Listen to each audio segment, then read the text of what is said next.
আজ কর্কট রাশি জাতক ও জাতিকাগণ তাদের কিন্তু ব্যবসা বাণিজ্য অর্থ সম্পদ চাকরি এবং কর্মস্থলে উন্নতি একটা মহা যজ্ঞ কিন্তু চলছে কর্কট রাশি জাতক ও জাতিকাগণ।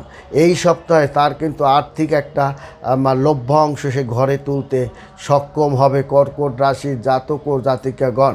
কারণ নবপঞ্চম রাজযোগ এক অনুকূল পরিবেশের মধ্যেই কর্কট রাশির জাতক ও জাতিকাগণ আছে এবং তারা সৎসঙ্গ লাভ করবে, যার কারণে সৎসঙ্গে লাভের কারণে বড় ধরনের ভুলের হাত থেকে তারা পরিত্রাণও পাবে। ভ্রমণ তাদের সুখকর হবে এবং এটি তাদের একটা নবপঞ্চম যোগে সন্তানদের অগ্রগতি ক্রমশ তার বেড়ে যাবে।